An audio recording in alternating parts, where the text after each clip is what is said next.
Good morning from the Philippines. My name is Eric. This is Video Lux Philippines. We talk about all things Philippines. Today, oh boy. Well, we'll take your questions and try to get some answers for you as usual. But we're also going to talk about expat lifestyle. And expat lifestyle varies, varies greatly. And just welcoming channel members to the stream here. Welcome, Kiwi. Nice to see you again. What do I mean by varies greatly? All right. So, I've lived off and on in the Philippines for 12 years, and I've been here about 8, going on 9 years straight now. And when I first came to Manila or the Philippines, it was always Manila at first for work, right? 16 work trips over 4 years, right? 4 trips a year, basically, month at a time. So I was living here 4 months out of the year. I loved it. And it was corporate. So what that basically means is when your business, your work sends you somewhere, your work is paying for it. All right. You get your per diem, which is your per day cost, right? Your expense report, basically. And you got your own, money, of course, because you're working. So they're going to put you up in a nice hotel, right? Or in my case, Airbnb, because part of my job was reducing costs. So why am I staying at Shangri-La? Just because all the other executives stay at Shangri-La. We're paying like 150, 180, 200 bucks a night to stay at this hotel because at some point 40 years ago, someone brought in a bomb. And now all the executives stay at these hotels where they have bomb sniffing dogs, right? Sorry about that. They're collecting trash out there today. So I did some research and I'm like, look, the hotel is great. Don't get me wrong. Having a driver is great. Don't get me wrong. But, you do the math and like it gets expensive. All right. It gets expensive to live in 4 or 5-star hotels in Manila. So I kind of liked living in the condos better anyway. Go to an Airbnb. Now I got a whole space. Now I got a kitchen. Now I got not that I didn't have a pool and a gym at the hotel, but a little bit of a different vibe. So when a lot of guys come to Manila, the first thing they do is they just high roll it. They're like, wait, cost of living differential here is just next level. And that's essentially probably top on the list for expats and retirees coming to Manila, right? When, like, I think the dollar to peso right now is like 58 pesos to a dollar. All right. So what can you buy for 58 pesos? Like, I've been doing a series. I haven't started publishing yet, but they're part of my weekly uploads where I include just like a recipe from the Philippines, a healthy recipe from the Philippines, where I take you from shopping level, whether it's in the Palenque markets or the mall, high-end mall, like supermarkets, to kitchen to table, right? And the last 2 I did, they're mostly egg dishes for the morning. I like eggs. I eat a lot of eggs. Eggs are healthy, at least for me. Each serving was less than $1. Like the one I did the other day was like 42 pesos to 56 pesos, depending on whether you put cream cheese on it. The one I did today, because I put actual cheese on it, real cheese, which is kind of expensive here, it went up to 66 pesos, I think, which is about $1.15 per serving. Now, if you're cooking at home and your per meal cost is under $1, for at least 1 or 2 of your meals a day, I don't know about you, but that's living pretty cheap for me. Now, even when I was working here, right, even when I was going out every day for food, like, yeah, I could go somewhere and spend, $6 to $8 for a plate of food, but I could also go somewhere and spend 3 to 4 for a plate of like Thai, which I like. I like Thai. Raise the light. You're in the Oxford. You'll be in Cafe Cubana at 10 p.m. Oh, thank you so much, man. Appreciate that invitation. Let me tell you about my weekend. I am like so on break right now because it was Halloween weekend. Halloween weekend's a massive blowout. You can see the video I just put up on the channel for that. But it's All Hallows Eve. We went out, of course, and didn't get home till friggin' 8 in the morning. Then it's All Saints Day, where we went out late because we didn't wake up till like 8 at night. And then get home to like 9 in the morning. And then it's All Souls Day, which I think we took off. But then the next night, I had a birthday party in Poblacion, and it was a birthday party for what I call, I don't know, the insiders club, right? And what I mean by that is like you have a really big expat community here, at least a tight knit expat community here, and everyone kind of knows each other, and everyone's kind of in with each other, except for the occasional, falling out, or shouldn't have screwed this guy, and I shouldn't have smashed that girl, and sort of did. And now we don't talk, kind of. So and so's ex doesn't get invited anymore, kind of thing like that. These people are the people that like run the show. They own the bars, they own the clubs. We've been friends for years. Never had fallen outs. So when they invite you to a party, it's something you go to. Even if it's just like kind of show your face, and showing your face is a big part of a lot of the social elements in Manila. But of course, it degenerated into another all-nighter, and so I was out literally for 4 nights in a row just drinking, which I normally don't do because I'm running tours. I'll go out, I'll have a couple of drinks, but I won't get like, don't remember coming home drunk like this weekend was. So, oh my goodness. We went there to meet you, but it was too busy. It's a good condo to move to in Manila. It's affordable. Just reading some comments here. Main pros and cons. We'll talk about pros and cons today for sure, man. Pro number one, we already mentioned cost of living differential, right? I'm basically shopping and cooking and eating 1 or 2 meals a day at or under $1. Okay. And that's just eating at home.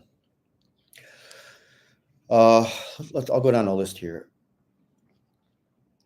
Yeah, Razorlight, unlikely we'll be out, but if so, we'll swing through. Is a good condo to move in to Manila that's affordable? So this is from Mr. Burns here, and Mr. Burns, that's a big question to answer. I mean, I can throw some names out there, but again, when you throw a term like affordable out there, what's affordable for you might not be affordable for me or the next guy. So believe it or not, I do this in depth in a consultation level, right? You can schedule a consultation with me. All the links are in the video descriptions below.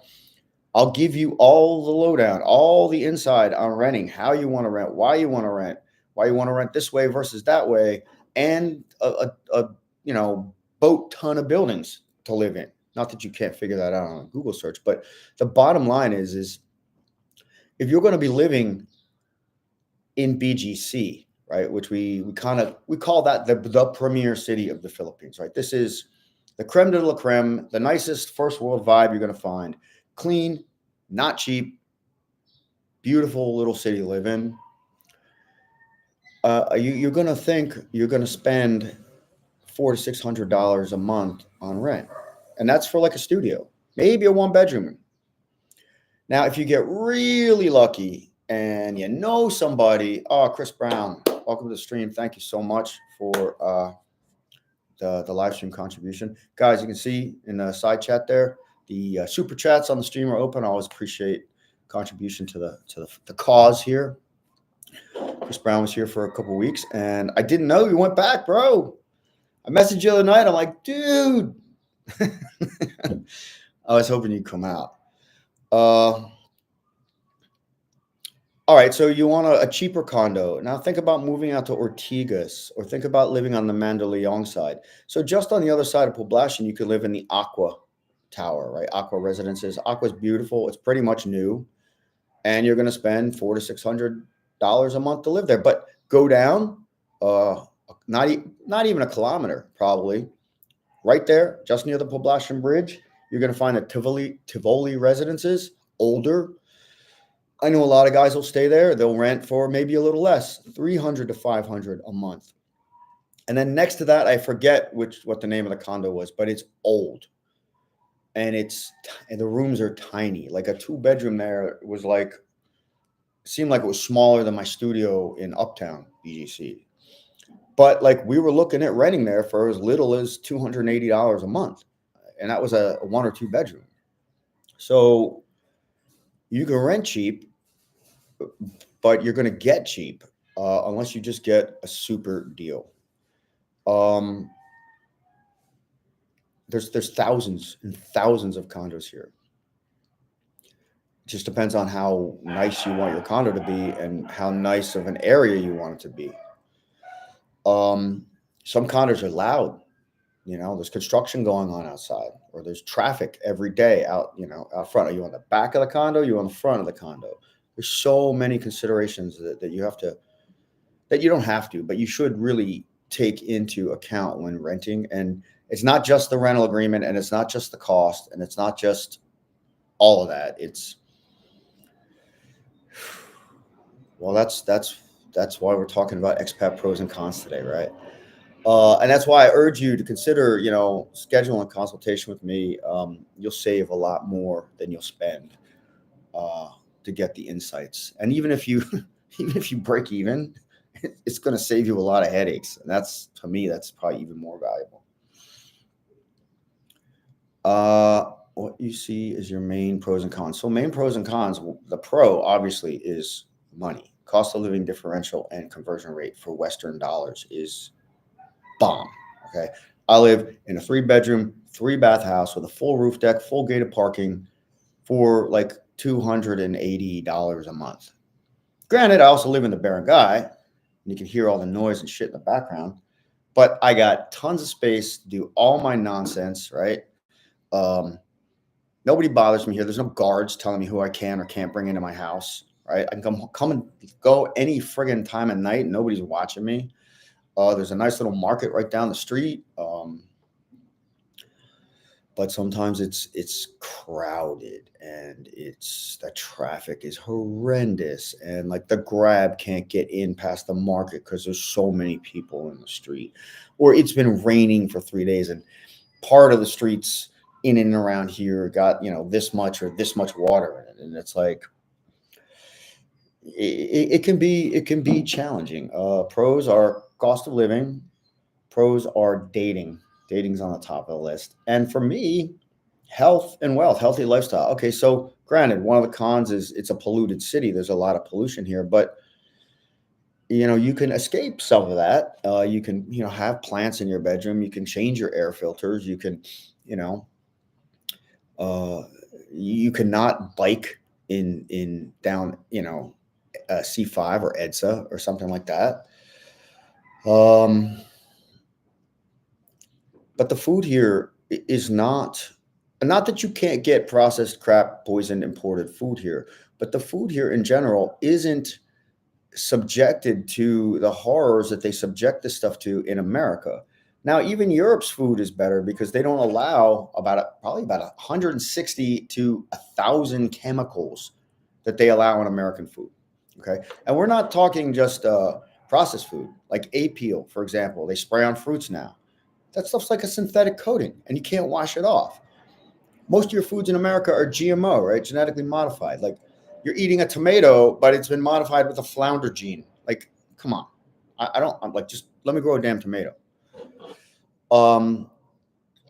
Pesticides are out of control in the US. Not that they won't be used here, but you can also figure out what's going on, right? And a lot of people use natural pesticides. They'll use like lacewing plants to attract this insect, right, that eats the bugs. They'll use manure for fertilizer. They got a bunch of cows, chickens, and stuff that they used to call grass farming. If you read the book called The Omnivore's Dilemma by Michael Pollock, fantastic read. I recommend it. So top one is obviously your dollar conversion or your currency conversion. Top two is females, women, dating, action, smashing, whatever you want to call it. And we're going to talk in depth about that because that's also a con. 3, health. Like you're going to eat better here, unless you just are lazy and go out and eat shitty Filipino food, or have a pork diet and are getting worms and parasites and shit. Certain animals that are like an herbivore, like a cow, is actually a ruminant, right? It's designed to eat grass. It shouldn't be eating corn. It shouldn't be eating soy. It shouldn't be eating whatever the hell they're feeding them in America. Remember that commercial years ago? It was like, beef, it's what's for dinner. USDA 100% corn-fed beef. Well, if you're feeding corn to cows, you're killing the cows. Cows are designed to digest grass, and corn rips them open, gives them ulcers and all kinds of diseases and stuff.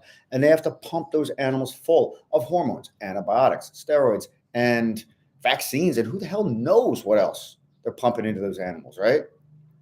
Don't want to be eating that stuff. And here in the Philippines, you can avoid that. Like, you can eat relatively cheap and shop relatively cheap. And like, we shop every couple of days at the produce, and I'm adding a menu segment into some of my weekly videos. So you'll see how I do that, how I eat literally for less than $1 a meal here. And I eat healthy, home cooked. We'll also continue to take a look at dining out and some of the other costs involved in that, and where you can eat a good meal, like Thai, I always say cheap versus Thai expensive.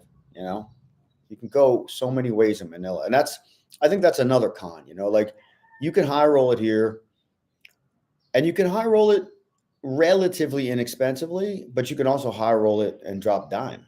Like, I got guys that are dropping lots of dime, like, and that's just because they like to go out. They like to eat. They like to party. They like to go out, and they go out with the boys, or they take their girls out. It's like, let's go to dinner. And they're not just going to like the little Thai joint. They're going to like a steakhouse. They're going to spend money. So the main pros are conversion of currency, women, which is also a con. We'll talk about that. And health and wealth, right? Health is wealth. The heat, it's hot here. Hot is good. Sun is good. I'll go out after this stream and get some sun today. 15, 20 minutes in the sun every day, right out on the deck. You see, it's already sunny. It's 9:15 in the morning.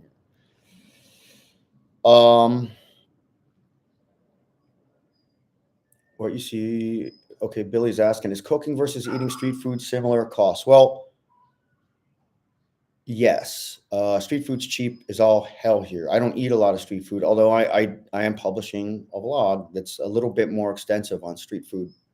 Vlog, I hate that term. I'm publishing a video that features street food, like real barangay level, like canteen level street food, not just like the little crap that you get out of a cart. Like, you might see on some of my videos, we go get some street squid, right? So one piece of calamari basically is 5 pesos. All right. So you get 10 pieces of calamari, which is essentially about an order in a restaurant, for 50 pesos, which is less than $1. Okay.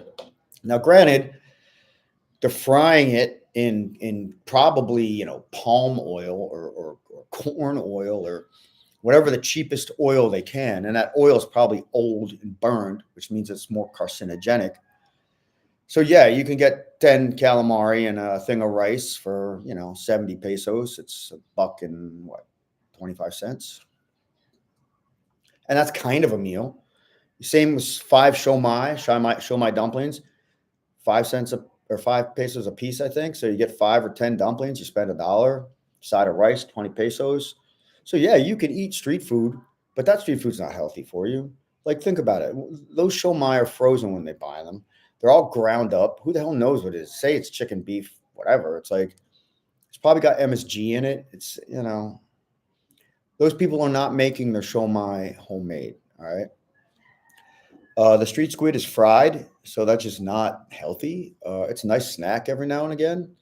But then there's the other level of street food that you can get, and you'll see that coming up in a video. But these are more like dishes that they prepare, right? Like the beef caldereta or a laing, which is made from coconut milk, ampalaya, or like a chicken, or like a grilled tuna, like just little plates of food. And they'll serve you like a little plate, which is like a small portion, for 30 pesos. So you could go buy, a laing, a side of rice. Sometimes they throw the rice in. So laing, which is like your vegetable, some ampalaya, maybe another vegetable, and a plate of tuna, not really a plate, but a serving, grilled tuna or chicken adobo or something. And you've spent 90 pesos for 3 side dishes of food, basically. 90 pesos is about $1.75. So again, what are they cooking with? Are they putting MSG in there? Like, who knows? Who knows the quality of the chicken that they bought? Maybe it was 2 days old when they bought it.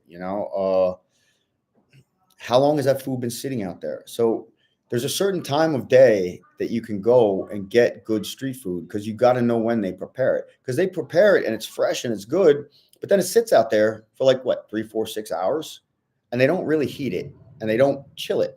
So at some point, bacteria is forming on that food. There are very specific culinary rules of engagement, basically, for maintaining food at a safe temperature for human consumption.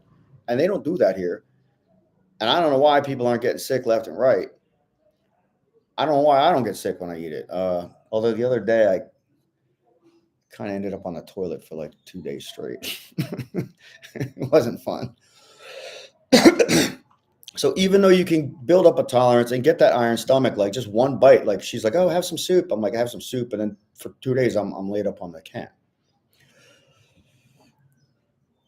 Thank you again, Chris, for joining and your super chat. Appreciate that. I'm looking for value for money. Which city do you see that is emerging? Well, I mean, the emerging city is always Bonifacio Global City.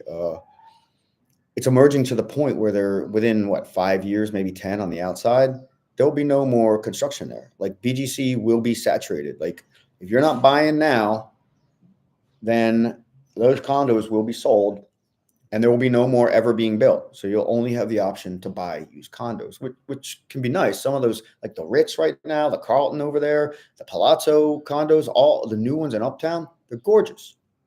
Beautiful new condos, wonderful location. BGC actually has the lowest incidence of unsold condos in the metro. I think they have 1,300 unsold units over the last, I want to say 90 days. That the data's up on my community page here on the channel, by the way. Again, value for money, like what's valuable to you for your dollar is different to somebody else.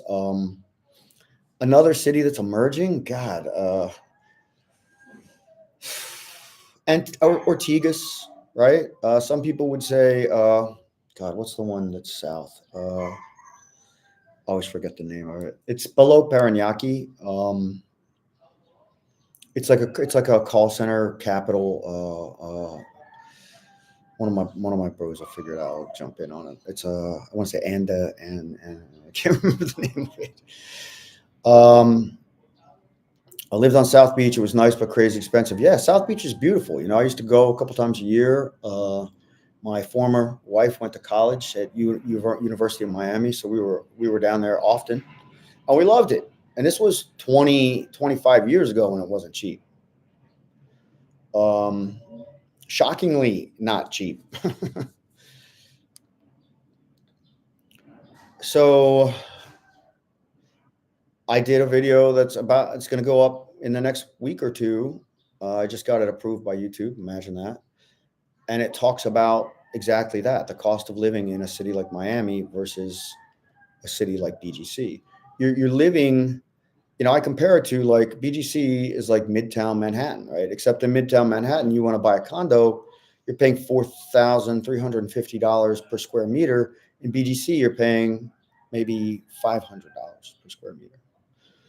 It's that cost of living differential. We'll get into the cons in a minute, guys. Just going through your comments here. How much for a good bourbon? What there? So booze is not as expensive as it is in Thailand here, and it's not as expensive as it is in the U.S., despite the fact that they import a lot of it. Well, they import all of it, really.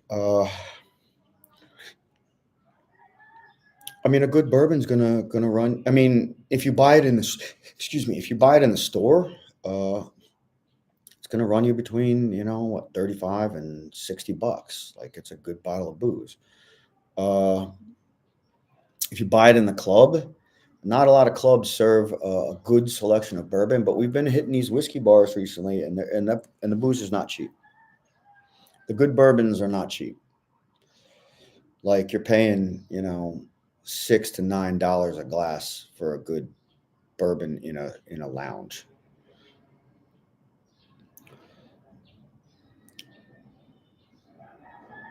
How do you avoid getting food poisoning there? Well, the main way is to cook your own food and to cook at the proper temperatures and maintain it at proper temperatures. Uh, I cook daily. I rarely cook more than I'll eat in a day or two. So food that I cook today will sit for a day, maybe two in the refrigerator, one reheat, and that's it. I don't let food sit. I try to cook as fresh as I can, and I try to avoid street food. And if I want to eat street food, I make sure it comes hot off the grill or the out of the oil or wherever they're cooking it, or that it's a cantina and like when they lift the warmer lid, you can see steam coming off. Like they just cooked it and they just put it down. And there's only a couple times a day that they'll do that. And then the other way is, so food poisoning is different than getting sick from eating food that has bacteria. All right. I'll give you an example. Believe it or not, the last 2 times I got food poisoning, I got it at the filling station. And I'm pretty sure it was the beef. Not that I'd ordered it, but like there was a lot of food on the table and I tried a bunch of stuff. Sick as a dog from filling station twice. If I get stomach issues, let's say gastrointestinal issues from street food, like at the cantina or at a cart or something, it's mostly just on the toilet kind of stuff. Like, oh, this is a drag. But food poisoning for me is like you feel hot, you get a fever, and then you're throwing up, like you're violently vomiting up the food. That has not happened, except, believe it or not, from filling station, and which has a great reputation and is good. Don't get me wrong. I just been avoiding it. You have to develop a resistance to the bacteria. And the only way to do that is to just slowly but surely, get it in your system. I found living in a studio is small, but it's convenient to shopping malls with no motorbike. It's hard for me to live further out. Yeah, I lived in a studio for years. I'm fine with the studio. I'm a minimalist, though. Like this big house here, I have like 2 rooms that are completely empty. Like I'll go in there and like I'll do video stuff or I'll do karate stuff or whatever. But every now and then we'll let people stay there. But I don't eat lechon. I don't eat pork. I have not found any street spots, although I do see them at the markets. JM, thank you so much for not only joining the live stream today and contributing to the chat, but for your super chat donation. I appreciate that. Guys, super chats are open, as you can see. Always willing to take a contribution for our time and attention, as well as our mutual interest. All right, so food is a pro and a con. We're gonna get back to pros and cons, I promise. Let me just go through these comments for you guys. Every now and then, like a Salcedo market, like a weekend market, or a pop-up. There's a pop-up stall in the SM Aura in BGC where they do like the street eats, but it's inside. It's a little more regulated. They'll do lechon there, but not really on a side cart, and not really in the cantina. Again, I don't eat pork because the animals are they're omnivorous in the sense that they'll eat anything, and anything that eats anything, you're opening yourself up to potential for parasites and basically worms, tapeworms in particular, and you don't want that nightmare. Safe foods. Well, eggs are always going to be a safe food. Eggs are your cheapest, safest food here. Probably one of your most healthiest too. Depending on where you're buying your chicken or your fish, Of course, it's going to be good. Chicken is a low protein, low fat, high protein meal. If you're buying it relatively fresh, it's going to be good. They don't inject them with hormones and antibiotics and shit here. Uh, fish is great. You got to know what time of day to shop for fish. We eat a lot of fish here, but we stay away from farm fish always because it's hard to farm fish without antibiotics. Club price again.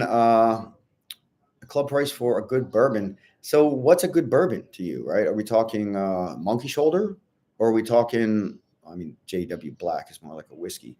Like most of your clubs are going to have shit like Jameson's, Johnny Walker Red, Johnny Walker Black. We just got back from Xylo.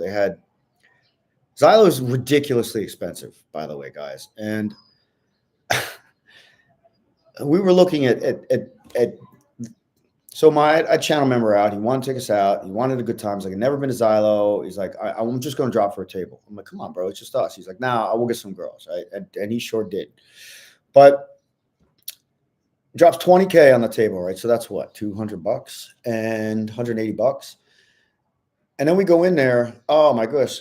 Jess, Loya, thank you. Thank you for joining the stream. Any questions? I would love to take your questions. And thank you again for the live chat, super chat contribution. I appreciate that. So he says, I like Grey Goose. Okay. And they had Belvedere and Grey Goose, 700 milliliter bottle, which is kind of the small one, right? Not the 750 or the 1 or 1.5 liter, right? So it's like that, not quite small, not quite regular size, 700 milliliter bottle of Belvedere was like 5,800 pesos, which is ridiculous. That's literally $100. So that's a quarter of your consumable for one bottle. Go down to the Grey Goose. He's like, I like Grey Goose. It was like 8,800 pesos for one bottle. I was like, that's just insane. Like that's literally half your consumable for one bottle of booze. And it's 700 milliliters. So we ended up getting a bottle of whatever the least expensive vodka was, which I think was the Belvedere, and because there's no Absolute there, there's no Smirnoff, there's no notch top shelf liquor there, and we ended up getting a bottle of the JW Black, and I should end up getting 2 bottles of JW Black, but those bottles were like 4,600 pesos, I think, 4,600 pesos for a bottle of regular whiskey in Xylo. And whatever else they had, the Jameson's was like 6,800. And I don't remember looking at the rest because, like, we're asking me to pay 8, 9, 12,000 pesos for a bottle of liquor in a club. It's more than half your consumable. Like, it's just not feasible, at least not for me. And I wouldn't advise anyone to do it either. Now, if someone rolls in, he's like, nah, it's cool, man. I just got my inheritance. It's 10 mil. He's like, I want everything like top shelf, like super primo VIP all the way. I'm like, knock yourself out, bro. Yeah, I'm all good with that. What do we got? Jess, food is good in the PI unless you pay premium at a really upscale place. Food is bad. Food is bad in the PI unless you pay. I'm not going to dispute that. But you can get good food relatively cheap. And the example I use for that is a little Thai restaurant in Poblacion Makati called Khao Kai Chicken House. And there's another one in Makati called Crying Tiger. And yet another one that's a little more expensive and probably a little better, at least as far as their menu selections go, is the Thai Noi Thai Pinoy Fusion restaurant. All Thai restaurant, all good food, all pretty damn cheap. Like my girl and I went in there the other night. We spent $10 for 2 plates of food.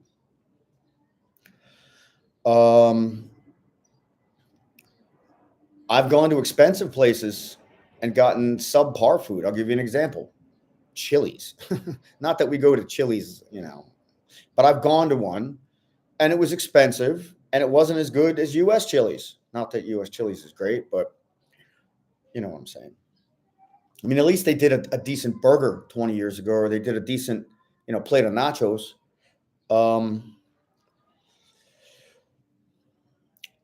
Price doesn't always equate to good, although oftentimes it does. And I'll give you another example.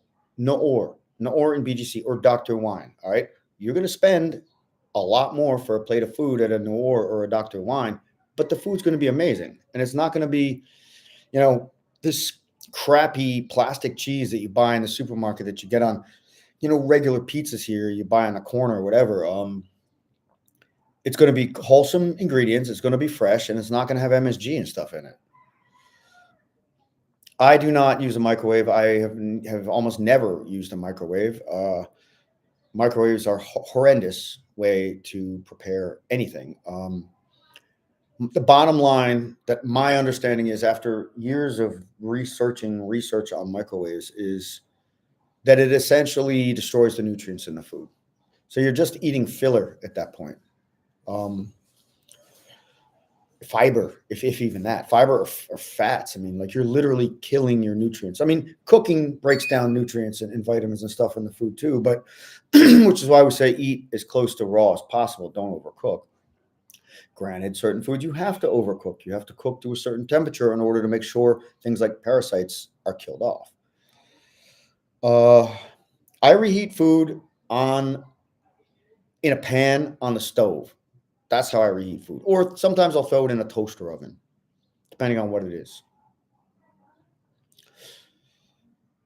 Those restaurants in Greenbelt are really weak. Las Flores, Wildflower, and the ones on the other side are bad. You know what? I've been to Wildflower a couple times, and they are expensive, but it's actually pretty good. At least the ones I've been to, or maybe what I ordered was good.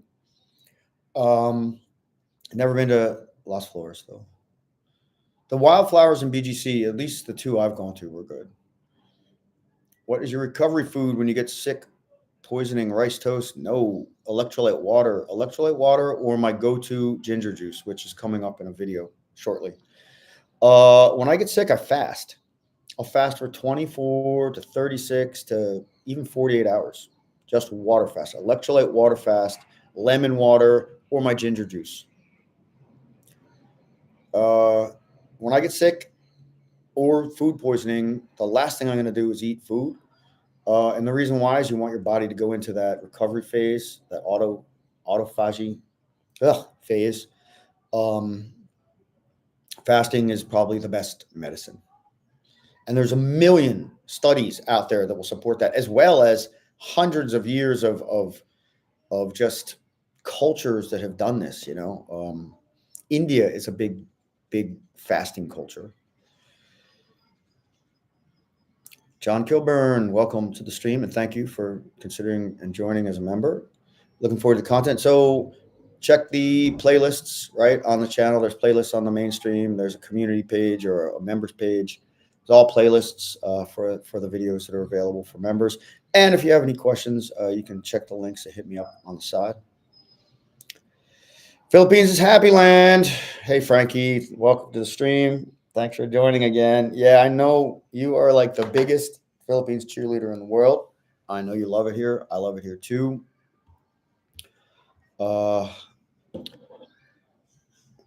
Brian, thank you again for joining the stream and letting me know you like it, and for joining the channel. That's fantastic. I so much appreciate that.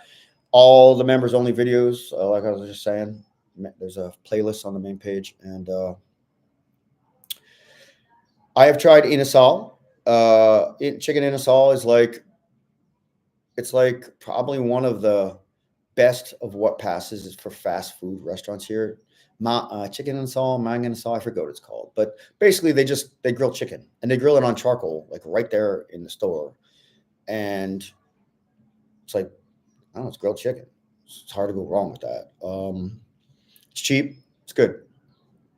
Never been to King's Buffet. Never been to Vikings Buffet. I don't do buffets unless it's the Solaire Endless Unlimited Lobster Buffet. Oh, which reminds me, I have to schedule that this week.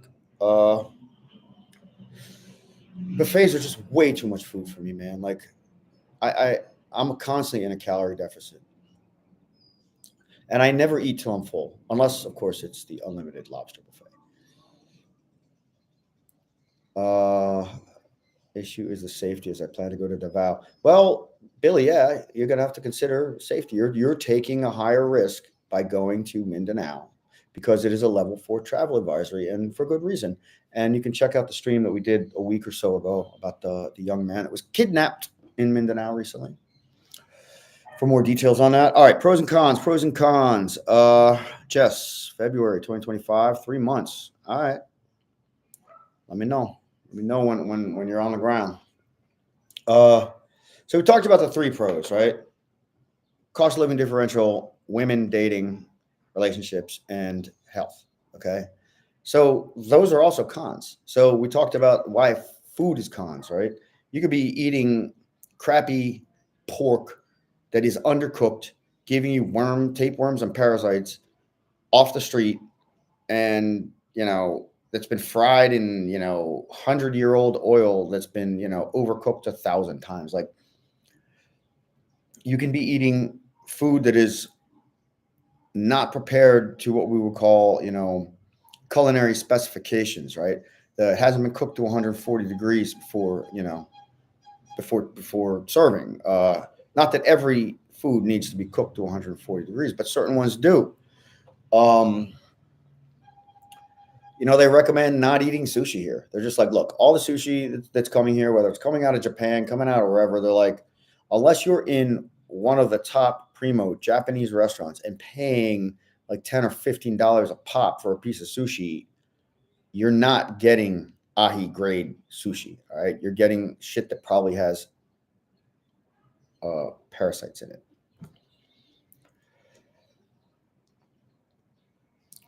What about toxic expats? Great question. To meet any? If so, how do you deal with them when they want to be a friend and hang out? So I wouldn't say I meet toxic expats. I haven't. I mean, if I've met any, I've met some guys that are a little bit rowdy when they get drunk. And by rowdy, I mean they either get surly and sort of like adversarial, like the guard's like, yo, you got to get out, right? They get in someone's face a little too close, not like in your face, like I'm gonna punch you, but like, hey, bro, it's like, no, get the fuck away from my table, guard, get him out of here. He's out of control. Or the guy that's just like, yeah, one more, baby, and starts taking off his shirt at the table. It's like, oh, whoa, keep your shirt on, bro. Like literally. Or the guy that's like, hey, baby, you're so hot. Let me, and like he's just all over chicks, like sloppy. When you see guys like that, you keep them at arm's length. Like you might know them. Like, hey, hi, nice, how you doing? So nice to see you again. Oh, you mind if I join? Actually, we're holding these seats for some friends of ours. Maybe next time. Like, sorry, we don't space tonight. Or hey, maybe we should go out sometime. Yeah, I'd love to, but this time of year I book a lot of nightlife tours. So you can either book a tour or catch us, another time, because I go out so much on these tours that I don't really go out just to hang out and have a beer. Thank you, but I work tomorrow. I can't do it. If they come over and they're in their rowdy phase and they're high-fiving you and they're all over the place, they're like, hey, bro, I'm kind of on a date tonight. We'll talk later. All right. I'll catch you later. It's all right. Bye. Like, you got to push these guys off. Half the time they probably don't even remember the shit.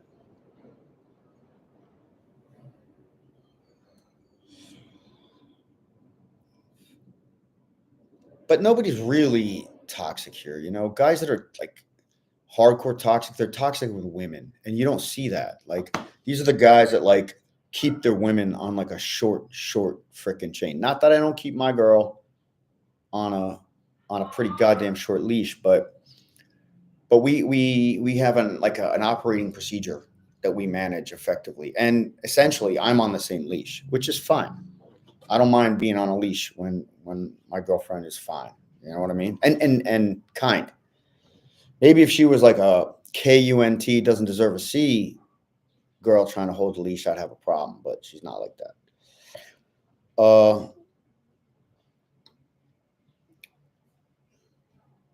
Just lawyer, just hate the small portions. I've been there 10 times and never had Chinese. You know what? Chinese here just sucks.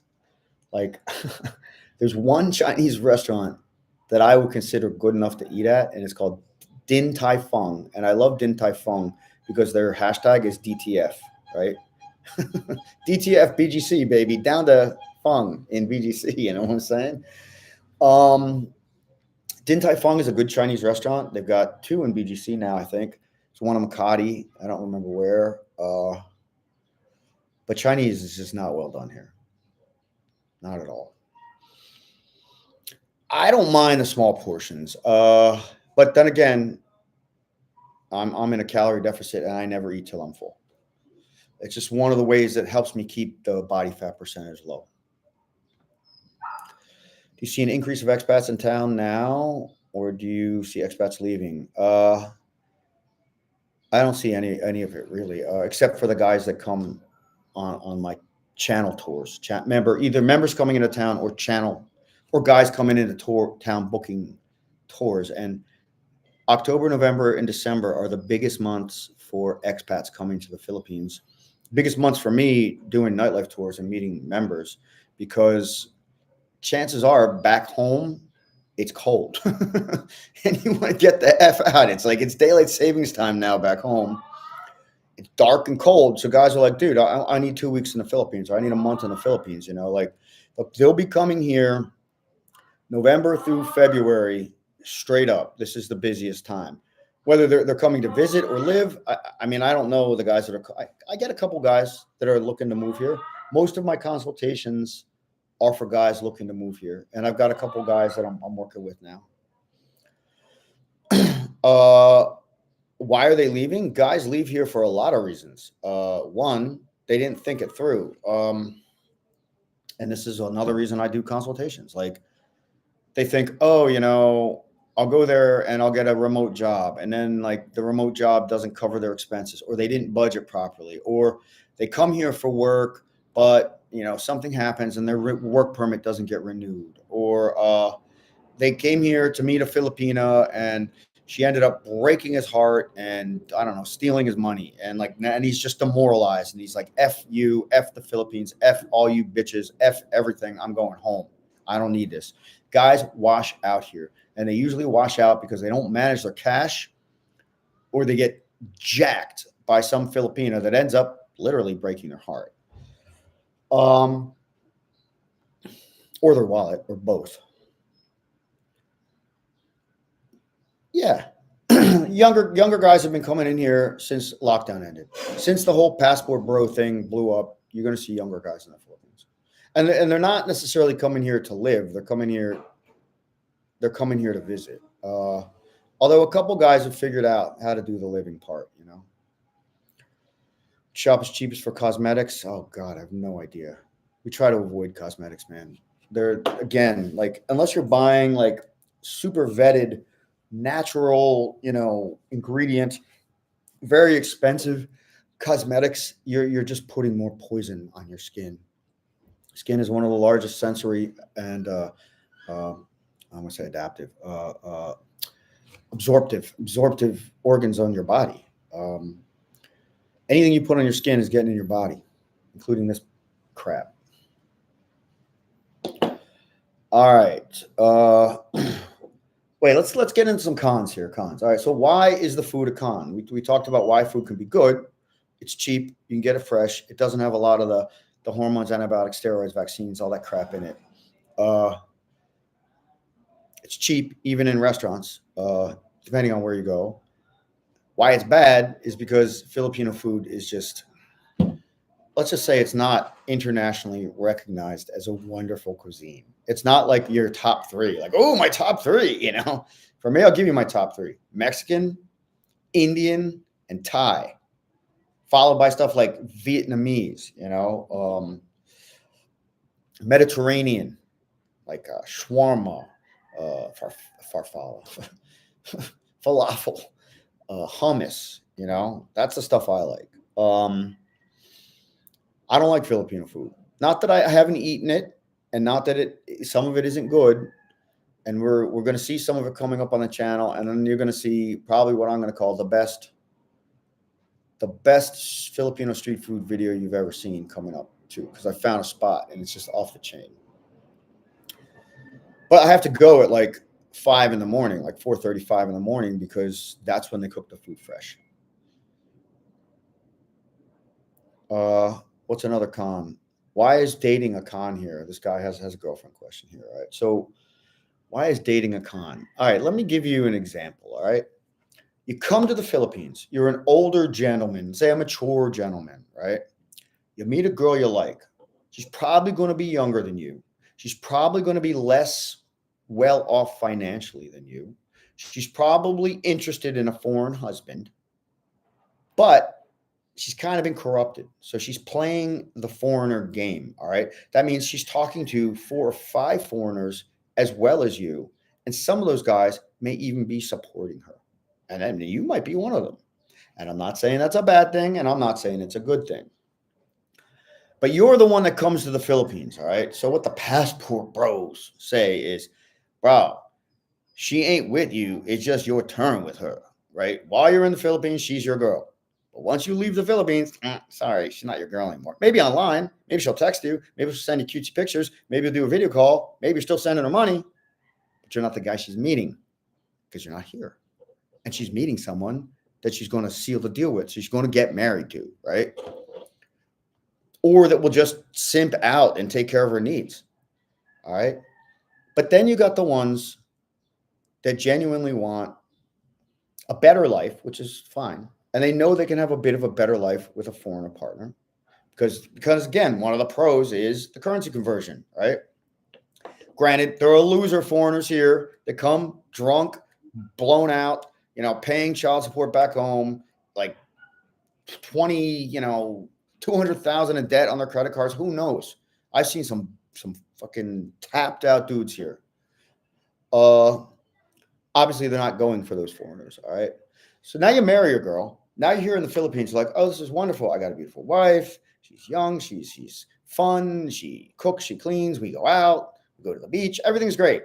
She loves me. I'm loyal. I'm kind. She loves my loyalty and kindness. Now you bring her back to the U.S. Guess what?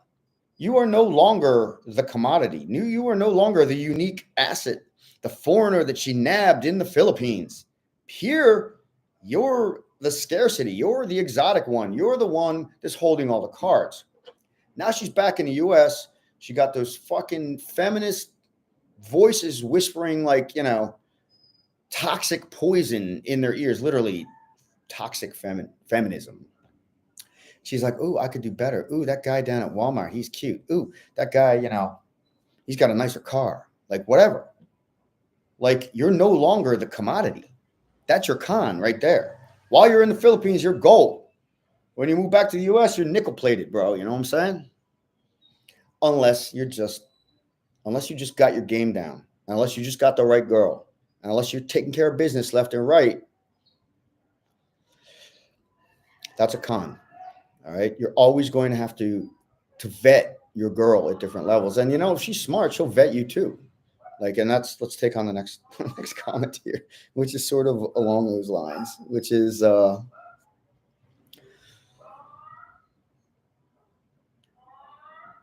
when you have a girlfriend, how can you raise the topic of dating other ladies? All right. Fair point. And that's another pro and con. All right. When you have a girlfriend in the Philippines, in other words, you have a Filipino girlfriend, you're living in the Philippines, and you want to date other girls. Well, let's break that down, okay? If you have a girlfriend, why do you want to date other girls? Let's get that out of the way, all right? And you could have a valid reason for that. Hey, look, I like you. We've been going out. We've been dating. We're boyfriend and girlfriend now, but are we exclusive? So the easiest way to have that conversation is, look, are we exclusive yet? And if we are, then we need to go through the vetting process. So if you're exclusive with a girl, then you're not going to be bringing up the topic of dating other ladies. If you want to bring up the topic of dating other ladies, say, look, honey, I like dating you. We're fun. We go out. We have fun. It's a good time. But we're not exclusive. Just be clear. What do you mean we're not exclusive? It's not like I haven't gone out on another date. You haven't committed to me. It's not like there's a ring on my finger, right? You're either exclusive or you're not.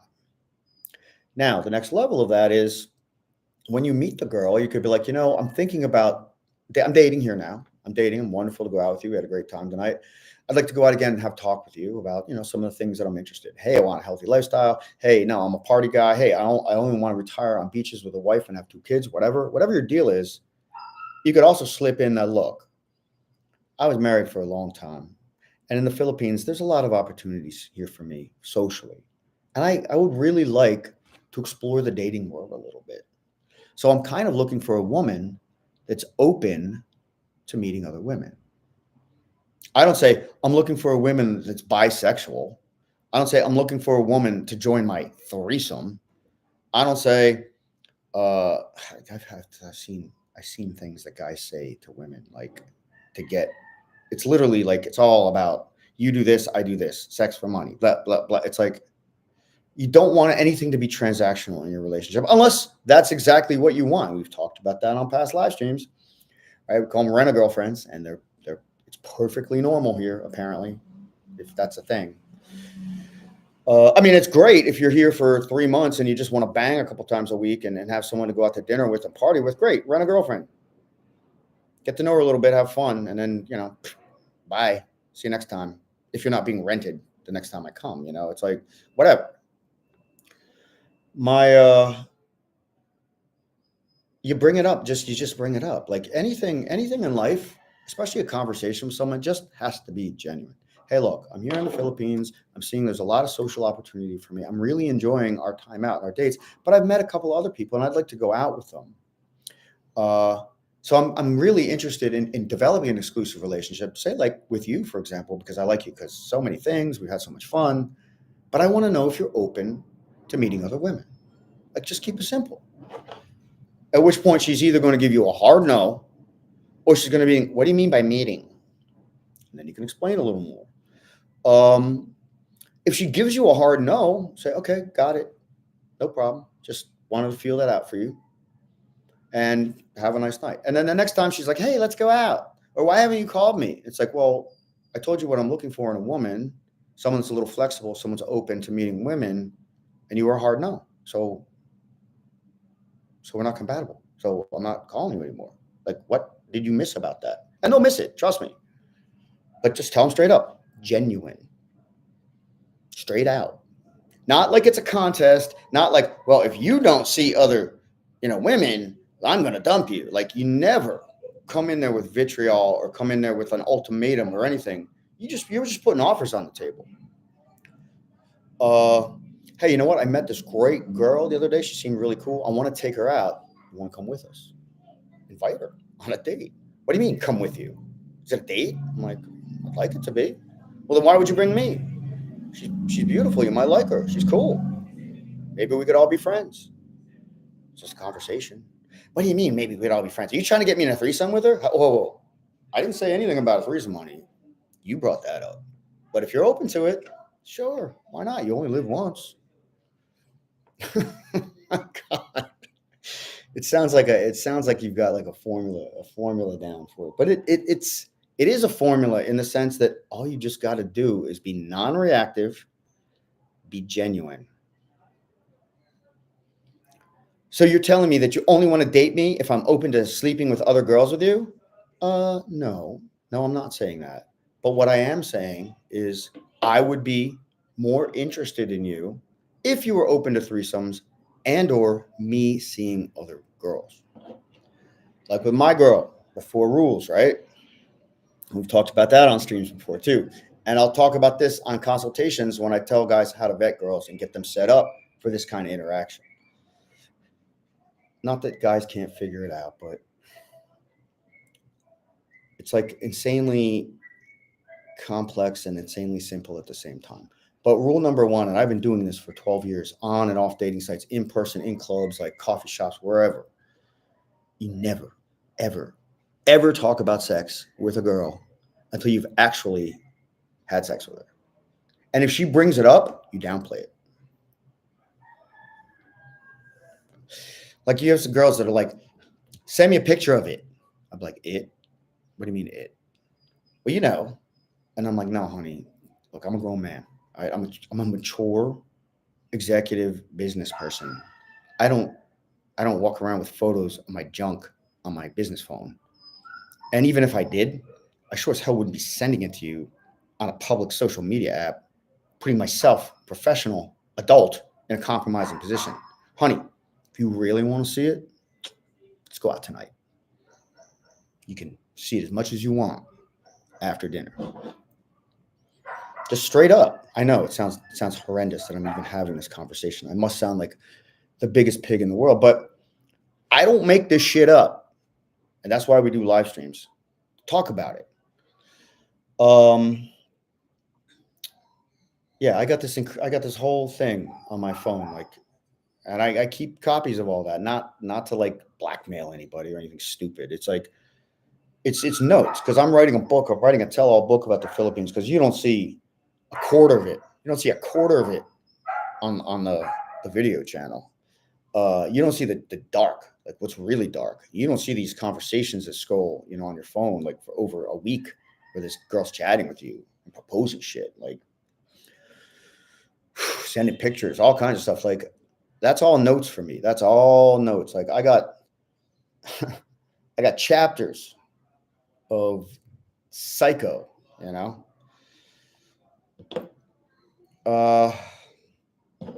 Okay, Billy, I hope that answers your question. That's a good bit of information about genuine communication, about getting into dating other women while you have a girlfriend. Set up some ground rules. That's what we did. I found a long distance relationship is hard work. Yeah, any relationship is hard work. Yeah, the hardest part for a long distance relationship for me, and I'd been in one too, actually, because I was traveling here quarterly, as I said in the original stream, right? Every 6 to 8 weeks, I'd be here for a month. So every 8 weeks, I lived in the Philippines for a month for 4 years. Yeah, I was LDR, 8 months out of the year. And I missed her. And we had to schedule time to have calls. And we talked and we managed things, and I helped support her and all kinds of shit. The hardest part was missing her. It wasn't so bad either, though, because you didn't have to deal with her all the time. Not that dealing with your significant other should be an issue or anything, but like, I am literally with my girl 24 hours a day, 7 days a week. Like, we work together, we go out together, we do everything together, we cook together, we shop together, we exercise together, and it's good. It's good, 98% of the time. And the 2% of the time it's not good, I'm just like, look, I'm just going to go work for a couple hours.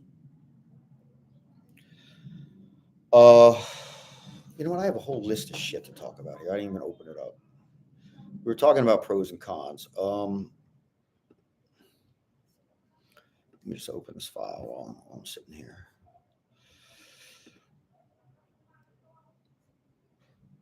That'll be this one. Pros and cons in the Philippines. So you've got pros, you're dating. So we talked about the cons, right? What happens when you meet that Filipino and you're a god here and everything's great, and then you take her back to the US and now she's seeing, oh, maybe my boy isn't so special after all. Maybe there's boys here that are taller, more handsome, more rich, better car, I don't know, more fun, travels more, whatever. I don't know. You're going to you're going to have an issue with that at some point. Unless you don't, unless she is a family girl, unless she's one of these like loyal Christian girls. She says, nope, I want my kids to get raised in America. I want 2 kids. I want a nice life. Let's have a nice life in America. Like my sister-in-law was a Filipino, her brother-in-law and sister-in-law. My brother, through marriage, married a Filipino, and they had a wonderful relationship that lasted decades, and they had 2, 3 great kids that are all grown up now. Amazing.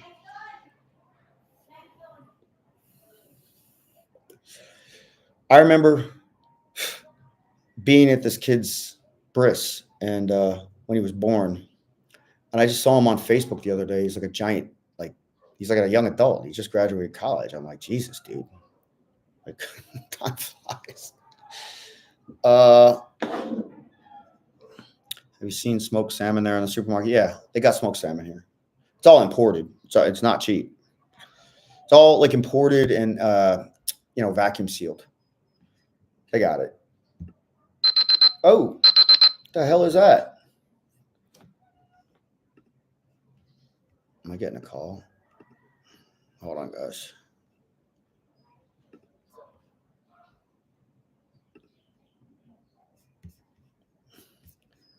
Gotta close my Skype.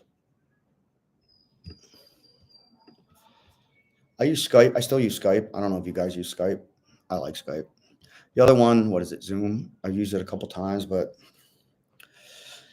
all right. Let's. I got a couple talking points. I've seen smoked salmon there in the supermarkets. Hold on one more second. Is this file even open? Yeah.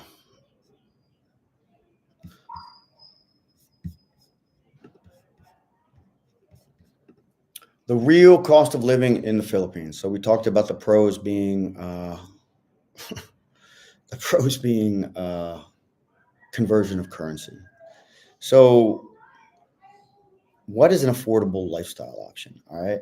What are typical monthly expenses? Then you got your healthcare costs, unexpected fees, because there's always going to be that in the Philippines. You got city living versus rural living. All right. Let's start with health care or health costs because you've got two ends of the spectrum there, right? You're going to have to consider paying for an insurance, okay? And they have very specialized expat insurances. They have very specialized travel insurances, right? Ones that'll medevac you out or something, right? The problem with the Philippines is if you get, I don't know, in a car accident and flung from the vehicle, and now you're laying in the road unconscious, how are they going to know that you have insurance? How are they going to know to take you to the hospital? How are they going to, well, they're going to be like, does he have a phone? Can I call somebody to get them to come pay for the ambulance? Like literally they will sit and watch you die on the side of the road until you can get someone that'll guarantee you'll pay for your ambulance ride to the hospital. Maybe if you're a foreigner, they'll take a chance on taking you to the hospital and billing you later. And once you get in the hospital, a lot of times they're going to be like, oh, you look like you need admittance. You got to put 50,000 down. You got to put 100,000 down, whatever. I don't carry credit cards with me in the Philippines. I have a couple credit cards. I keep them at home. So if I got ganked and had to end up in a hospital, it's not like I have 100 grand in my pocket and I'm going to be like, oh yeah, here's 100,000 and, or here's my credit card. You know, these are things you have to consider. Maybe I should be carrying a credit card. Right. They're going to go through your wallet. Be like, oh, this guy's got a credit card. All right, let's take him in. They don't let you out of the hospital until you pay, even though that's illegal. And then they keep you in the hospital at your expense until you pay. So if you can't pay the 100 grand, or the 100,000 pesos, right? Now the next day you got to pay 115,000, and then the day after that you got to pay 130,000. It's ridiculous. But the thing is that most procedures here are going to be ridiculously cheap compared to US. So much to the point where there are guys here that just come and pay out of pocket to get like dental done, for example. Like, well, they'll come here out of pocket to have like, you know, a surgery done or something. And other guys, you don't trust it, you know, and they're like, no, I'd rather have my surgery in the US or the UK or something like that. But if you look at the US, one of the top 2 causes of death in the entire country is medical malpractice, right? Medical malpractice, top 2 causes of death. So are you really better off? You're going to need a specialized insurance. It's going to cost you between 500 and 1,000 a year. Now, I work for a Filipino company, so I get Phil Health, right? You pay into Phil Health every month. It's the most basic, I would say, pathetic sort of insurance that you could get in the Philippines, but that's what everyone has. And Phil Health and the government will pay for things completely if you go to a state or city or government hospital, so to speak. All right. If you want to go to a St. Luke's or a Makati Medical Center or something like that, yeah, you're going to be paying out of your pocket or trying to get your insurance to cover it, right? And it's not like they're going to take your Blue Cross Blue Shield. You're going to have to like get all the paperwork, and then submit that back to Blue Cross Blue Shield and hope they reimburse. Like, the healthcare is the biggest reason why expats do not want to retire here, because most expats can't drop and do 100 push-ups. All right. Most expats are much older, overweight to the point of obesity, maybe alcoholism, or the big one is, what's the one they needed a needle for? Insulin issues. That's diabetes, right? So many dudes here with diabetes. Or they have, I don't know, degenerative spinal cord or neck, or maybe their knees are bad. Like, if you're taking care of yourself, if you're staying fit and you're eating right and you're, not destroying yourselves with booze or tobacco or sugar for that matter, I haven't seen a doctor except for my annual work permit. I haven't seen a doctor in 12 years. Like, I don't even think about doctors. Actually, that's not true. I had an ear infection. And I needed to get some drops to get it cleaned up. So I went to the clinic down the street. I'm like, I have an ear infection. The guy looked at my ear. He's like, here, take this. I'm like, okay. Did I go for anything else? I don't think so.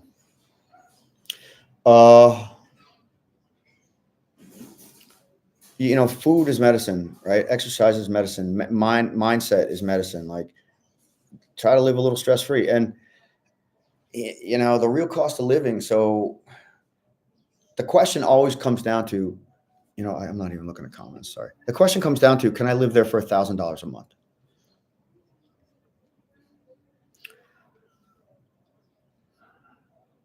Always have insurance. Followed Ed Sweeney in Thailand. He was in Pattaya at signs of a stroke. Turned out he has a terminal brain tumor. Insurance helped him and operated, then flew him in. Yeah.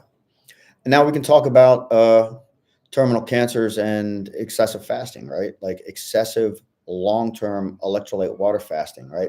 There are guys that fast for like 20 straight days and their cancer's going to remission. And there's a reason for that.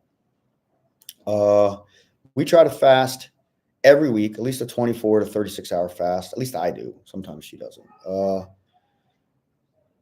I like to fast three times a year. I like to go as much as I can towards a 7-day fast. They're saying a 7-day fast, like literally in your lifetime or in your middle years, is enough to drop your potential for developing cancer by 70%. Now, you have to understand that cancer is part of a gene expression, just like obesity, just like diabetes. You may have the genetics, genetic disposition to develop a cancer or diabetes or something, right? But just because you have the genetic disposition doesn't mean your genes will express that. Maybe it'd be different if you're like working in a nuclear power plant, you get exposed to something. There's external considerations, but gene expression is huge, and people don't understand that you can control that through your diet and lifestyle. Yeah, I had good insurance in the US, man. Like, don't get me wrong. Like, my insurance was great and it wasn't cheap. And even like, if like I needed surgery once, like I had a knife accident and like severed tendons and shit, and they had to sew me back together. And my insurance covered most of it, but it didn't cover all of it. And it wasn't cheap.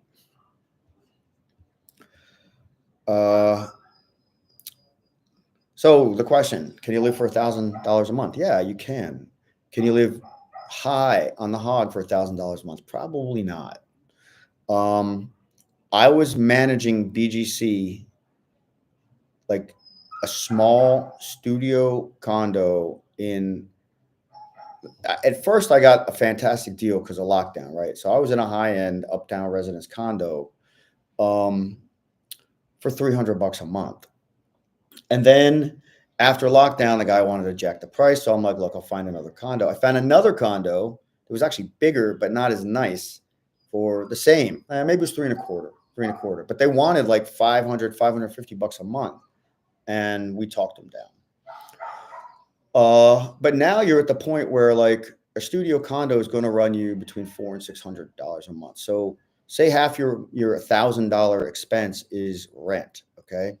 Well, I can show you how to live on $5 a day eating, right? Let's just say $10 a day. All right. That's 3 meals for $10 a day. All right. So now you're at 300. Okay. If you're not fasting. So now you're at 800 for your rent and your food. So we haven't paid your utilities yet. Utilities is going to be at least 100. If you're running your aircon all day, it's going to be more. So now rent, utilities, and just basic food, you're essentially at $1,000 a month to live in a BGC or Makati. That means no going out, no booze, no taxis, no shopping, right? It's just food, utilities, and rent. Because you're living in a condo in a nice part of town. All right. What if you want to move out one? What if you want to go live on the border of Pasig or Pasay? Not that you can't get nice, expensive condos in Pasay. All right, let's say you can get your rent down. Like when I came back from Boracay, that one summer that I spent there, I was living in Pasig in a little house in like a Muslim neighborhood that was loud. Nice because I had a market. Flooded. And I think we were paying 9,000 pesos. 9,000 pesos a month for rent. So that's, God, what is that? That's 56 is 100. That's like $140 a month for rent. When I was living at the province north of the Metro Manila, which is Bulacan, we were renting an apartment for $90 a month. And then when we moved up to the house, it was like $270 a month. So can you live for $1,000? Sure. If you live in a Bulacan in a shitty apartment with the ceiling is this high and you're on General MacArthur Boulevard with the trucks going by, yeah, now you got your rent down to $100 a month. Now you got utilities down to $100 a month. Now you got $800 a month to spend on whatever the hell you want. So say your food's still $300. Now you got $500 left over. Yeah, you can live on $1,000. The question is where do you want to live and how nice do you want to live? And that doesn't take into account your medical insurance, right? What have we got? Kiwi Neil, always have insurance. Yep. Brevis, welcome to the stream. Brevis has just joined the chat window. He is also a gentleman that makes compelling YouTube videos here in the Philippines. He lives in, let's just say, Visayas. And he says you need a minimum of $2,000 a month to live in Makati or BGC. Well, times are changing. And I am not going to dispute that, but I will counter that. Thank you, Brevis, by the way, for chipping in. Why am I saying you can swing it potentially for $1,000 and he's saying, no, you need a minimum of $2,000? All right. So the last time I lived in BGC, it's been at least 2 years, right? And for the most of the time I lived there, I was getting lockdown prices. All right. And we already covered that your $1,000 is barely going to cover your rent, food, and utilities. All right. And that's if you're eating at my level, which is super cheap, palenque, $1 a meal kind of shit. Because I'm making my own food. All right. I'm not saying that we don't eat out, but all right. So let's pop it up a bit. All right. So if $1,000 can barely cover your food, your rent, and utilities, right? Now you need another 500 for things like your taxis, right? For expenses that you haven't considered, like your tourist visa, for example. You're gonna have to pay it ends up being about $1 a day. So you're paying another $30 to $50 a month, right? Because you need an ACR card, right? For your visa extensions. You're probably going to go out at least once a week, maybe have a couple of drinks, maybe get a bottle of wine or two. All right. So now it's another, $50? So now we're at what, $12.50? I don't know. Your shoes break, or your girlfriend needs something, or you got to, I don't know, buy some, get something shipped from the US. Like there's going to be hidden expenses here. You lose your phone. You have to pay for your SIM plan because you can't just have an unregistered SIM now. So if you want to live here and you want to have a phone plan that lasts more than 30 days, you have to register it. So now you need a postpaid plan. So now I think I have the cheapest postpaid plan in the Philippines, and it's like 680 pesos a month. So that's another $12. It's going to add up. So 1,500 is going to be your absolute scrape the bottom of the barrel minimum. Okay. So when you meet that dream girl and she's like, send me a grab, let's have dinner, you know, let me take you out kind of thing. Now you got nothing. You don't even have enough money to take a girl out on a date because you've spent basically your 1,500 peso or $1,500 budget on your minimal living expenses, because you're not living in a dorm, right? That's how other people do it. They'll live in a dormer, like they'll get a one room, or they'll live in like shitty 9,000 peso apartment. And I've seen a couple of those in Makati. I actually looked for a bunch of those in Makati. And I even published a walkthrough of Pueblo where I was looking for houses for rent. And I looked at some one bedroom rooms there, like rent a room in somebody's house, has a private entrance kind of thing. It was like, they were like little holes, like caves, like boxes, like closets with like a little bathroom that you could barely fit in and no windows. Like, who wants to live like that? Not me. So if you're smart, you're gonna budget 2,000 a month. You're gonna budget 2,000 a month, and you're gonna track your expenses and watch your spending. And the one thing that you're really gonna want to track is your utilities, because like your utilities could be like 6,000 one month and like 14,000 the next, and that's mostly all aircon. So that's the other thing: is your condo, is it facing a sunrise? In which case, and does it have giant windows? Because now your place is a solar collector, and you're going to be running your air 24 hours a day. Does your condo have windows that open like this or open like this? If you have normal windows that open and let breeze come in, you can back off the utility bills. You have a sliding glass door onto a balcony. I used to keep my sliding glass door open all the time. Wind just coming on in either off the golf course or off the cemetery, depending on where my condo was.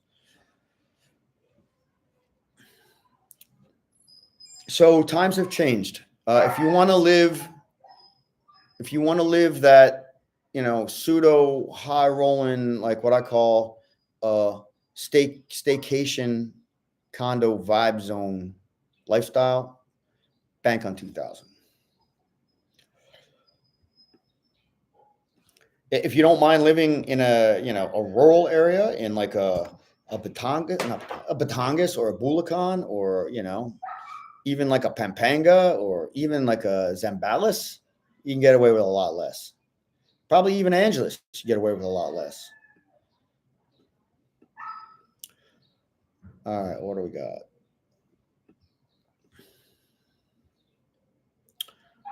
Oh boy. All right, well, you've got benefits, right, for retirement in the Philippines. Now, if you're a veteran, for example, you can get one of your SRRV visas, right? And vet healthcare here is probably some of the best healthcare you can get in the Philippines.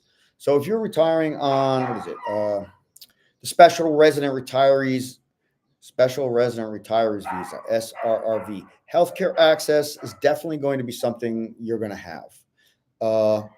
There's communities that are just literally all expats, right? Brevis was talking about that on his live stream a couple months ago about the beer review. We're talking about Dumaguete. You can check that out. People ask for roommates in those luxury apartments to split it. I just fielded this question the other day. It's a good question. So I've known guys that do roommates, okay? They were like good friends that came from Europe together, and they knew other guys from whatever country they were from. And they got a big 3-bedroom, which allowed for 3 occupants. And then they all rented and split that condo. Mostly guys do this with houses. I knew guys that own a couple of the bars and restaurants here. They were like co-investing, and they all rented this gigantic house in Bel Air Village. It had like, 7 bedrooms, a pool, like 2 kitchens. It was huge, and they all lived there, and they were all good, and we always had kick-ass parties there.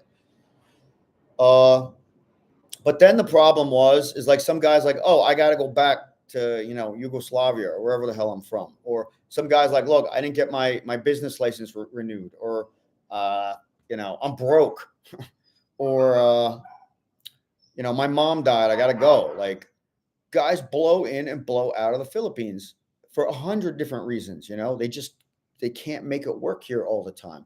So now you sign a year's lease with a condo and you're going to get 2 guys in there. What's to say that those guys are going to stick around for the whole year? And what's to say that even if they're sticking around, they're going to pay you rent every month? Are they on the lease? And even if they are, what the hell do they care? They go back to Yugoslavia. They never see you or the Philippines again. Think they care if they skip on a lease? How are you going to ensure that your boys that you're splitting your condo with are good for it?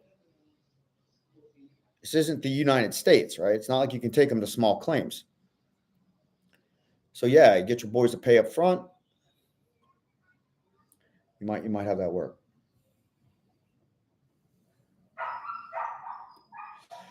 But most guys that I know, at least the most Americans and even Europeans, well, not all, you're Australian or UK guys. So because the Europeans are different, they have more of a, some of those countries have more of a very familial kind of culture, but Americans just like, F that, bro. Like, last thing I want is a bro in my space. Like, we might be friends and all, and it's great to hang out, but he's like, I'm bringing girls home. She's cooking in the kitchen topless. Like, I don't want you walking around. Like, this is my space. Go get your own. These guys work hard for 20, 30 years, like I did, in corporate or in business or in this armed forces, to make their life here a life that they want. That's their expat life. They don't want the bro chilling around their condo, leaving shit in the sink.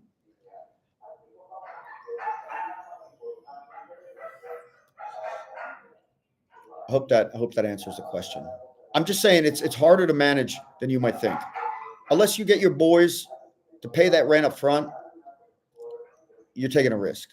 There's no guarantee they're going to get their visa renewed, right? There's no guarantee that they're even going to pay you rent. Sorry, bro, I'm short this month. Can you float it? Yeah, right.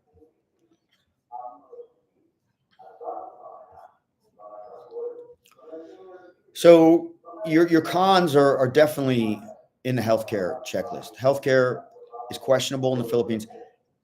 Emergency healthcare. Let me clarify that. You can get good healthcare here, and you can find good physicians and surgeons here. And some hospitals do have state-of-the-art tech. It's not like this is, the Middle Ages. But for the most part, that's going to be farther and few in between. It's going to be more expensive. It's going to be out of pocket unless your insurance covers, literally international level considerations. And for pre-existing conditions and blah, blah, blah, that's another complex situation, right? Now you got emergency healthcare is subpar. I don't care what they say about global south versus third world. Your emergency level healthcare here is barbaric. Horror stories. But if you're a vet, you're going to have your VA, and you're going to have a larger option for better coverage. All right, it's going on an hour and 30. You guys have been great driving the conversation today, and thank everyone so much for the contributions, the live stream contributions, called those super chats, right? You can make a super chat donation to me and the channel if you wish. You can consider joining the channel as a member. A couple new members in today. Guys, I always remind you to check out the playlists, for members only, videos that you can't see on public YouTube. And of course, if you have any additional questions, you can see the links to contact me. Always try to make an extra special effort to talk to members and meet members, of course, when they come to the Philippines.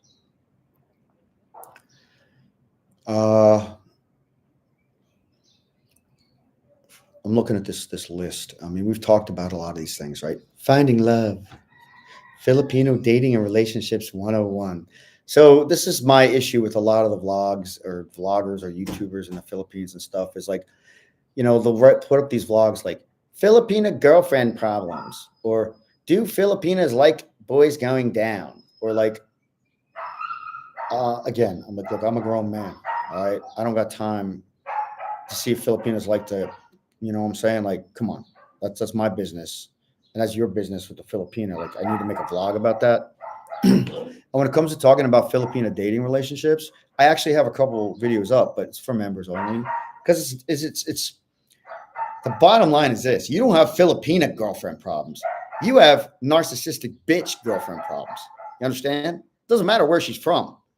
Now, granted, there are some environmental considerations here in the Philippines that other nationalities don't have to deal with, right? One being the cost of living differential, the economy, and actual poverty, right? The culture of dating isn't so much the culture of dating as it's the culture of family, the concept of breadwinner. A lot of these families will take their oldest daughter or one of their daughters, the smartest daughter, the prettiest daughter, whatever, and they'll put all their time, money into that person's education, make sure that person gets a great job, and then they literally are parasites that leech off that person until they die. Like, that person's job is to take care of the family and send all the siblings through school. And I've known women that have done this successfully, and they're very successful. Nice cars, nice condos, nice lifestyle, and shattered health, overweight, overworked, happy in some ways, miserable in others. You're dealing with cultural elements. You're not dealing with Filipina girlfriend problems. All right. If you get a nice Filipina, okay, there's one more environmental element. We've talked about this before. All right. Filipinos grow up hard. They grow up in poverty a lot. They grow up with an abusive situation, whether that's from a male family member or any family member, or just general abuse, right? Oftentimes that takes the guise of sexual abuse, right? A family member. So these women grow up with emotional damage, emotional issues, okay? But they grow up fast and they grow up mature, but they don't have the proper emotional intelligence or communication skills, especially in a second language, to discuss and manage their triggers. So if you do something that sets them off, they're going to immediately be triggered. So unless you are strong, patient, like controlled and wise man that is willing to coach her and walk her through her issues and healing her past trauma to get to a point where her triggers no longer control her, you're always going to be at the mercy of her triggers, and so is she. And that means walking on eggshells. And nobody wants to do that in a relationship. The party crawl link. Every video should have a consult link, and it should say nightlife tours and consultations. I mean, I can post it in the side chat if you want, but literally every video, the first link should be the channel member link and or the consult and nightlife link.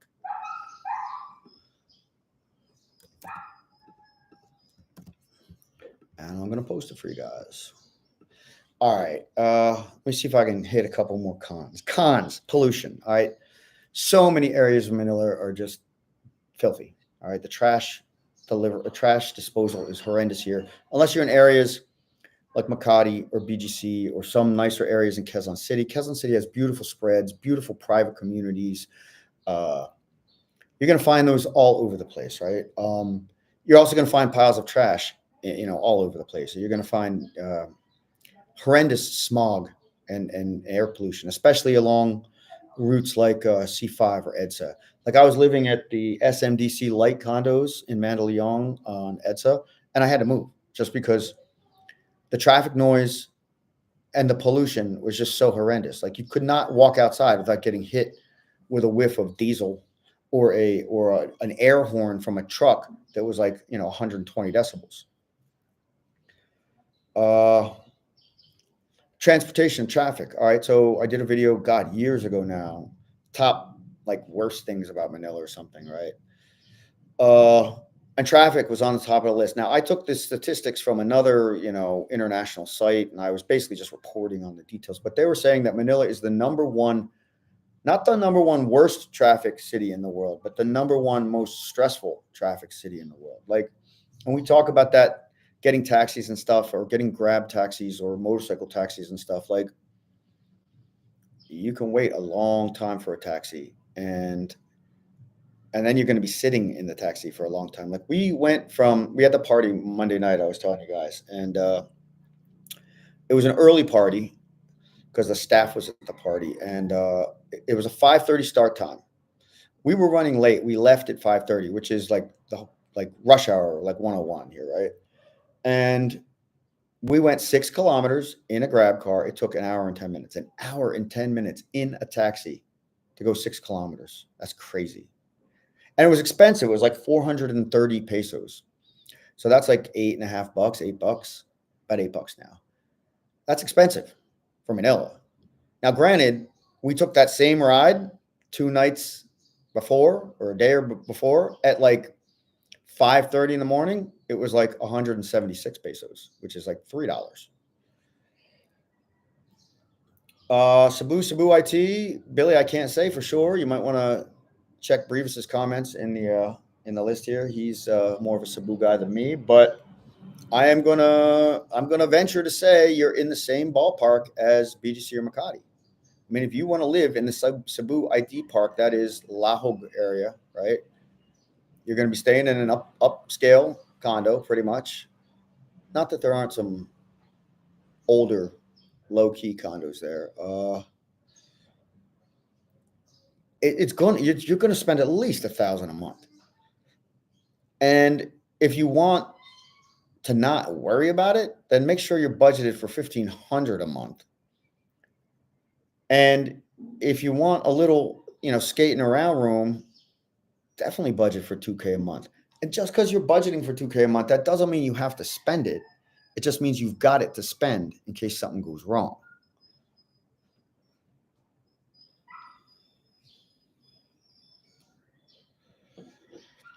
Yeah, Clyde, you mentioned this last week, man. There are times to travel in Manila and times to stay home or walk. But then you got things that you can't avoid. Like, we had to be at this party, and it was an early start. So usually we would try to leave a little earlier, but then we would have been on time. And the crazy thing is they call it early because they know no one's going to show up at that time. So they call it at 5:30, knowing that most of us will show up around 6:30, which we did. Actually, a lot of people were already there. But another half of the people didn't even show up till 7, and the thing didn't get going until 7:30.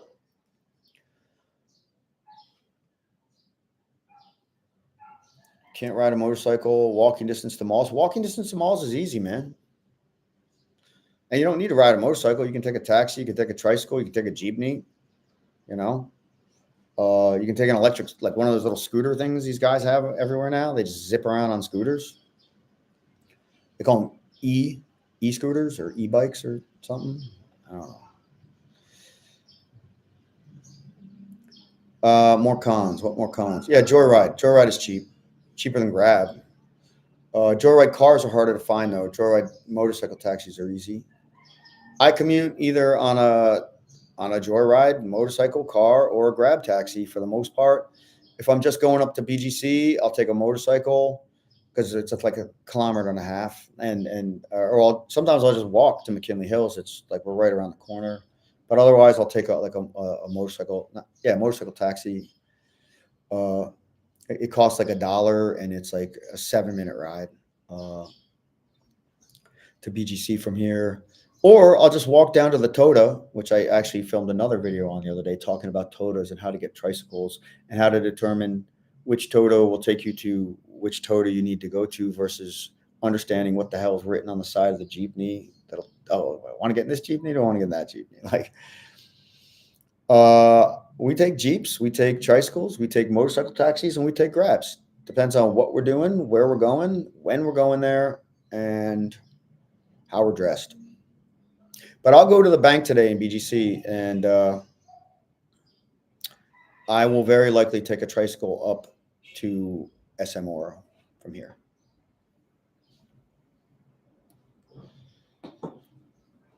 $60 pesos, which is about $1.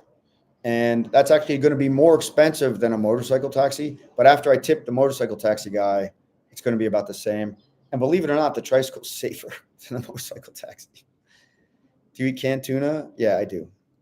I definitely eat canned tuna. I try to find a really good one. I'll eat canned tuna, canned salmon if it's wild Alaskan caught, but that is hard to vet, especially here.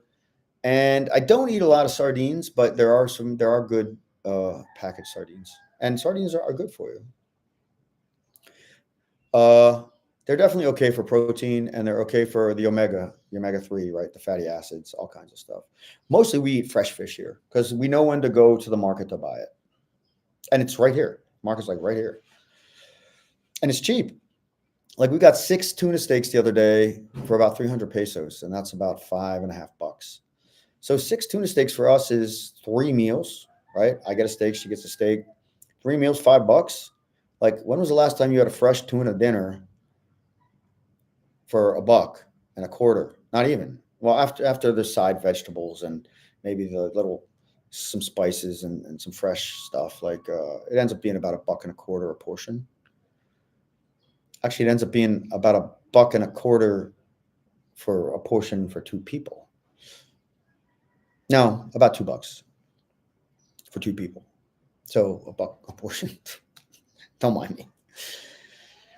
Ride a jeepney, learn to duck low. Yeah, we take jeepneys. I had to take one. I had to take one home Halloween night. There were so many people in frickin' Poblacion that you could just not get a taxi. Could not get a taxi. It's 5:30 in the morning. We finally got one. Fucking taxi breaks down on the way home. Had to get a jeepney to take us home. Couldn't get another grab. Couldn't get a motorcycle. There were just millions of people out. I've never seen anything like it. No, the tricycle charge more for foreigner I'm going to say it's almost a myth. It's not. And the reason why is because they have a rate card. Because they belong to a TOTA, they're required to stick to a rate card. So if you have a question about the fare, you should see the rate card. Like the other day, we wanted to take a tricycle from the canteen to our place, which is probably about an 7 to 8 minute walk. But it was late and she was wearing heels and we were tired. She's like, let me just get a tricycle. And the guy's like 50 pesos. And she's like, what the fuck are you talking about? She's like, it's 30 pesos. And he's like, no, 50. And she's like, look, it's not the difference of 20 pesos or 35 cents that really bothers me. It's the fact that you're trying to jack me.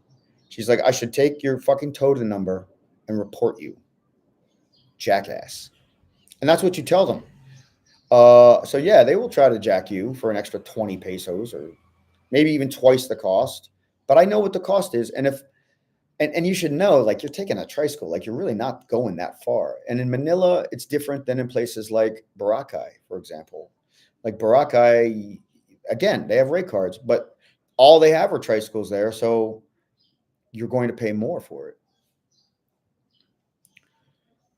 Aren't there private versus public tricycles? Sometimes don't list a rate card. Mostly private tricycles will not pick you up, especially in Manila, because they're not registered with the TOTA. And if anyone from the TOTA sees them driving you around, they're going to report you. They're like, what the hell are you doing? You're Muslim. It's like basically trying to work in the, trying to sell drugs without like getting it from the mafia.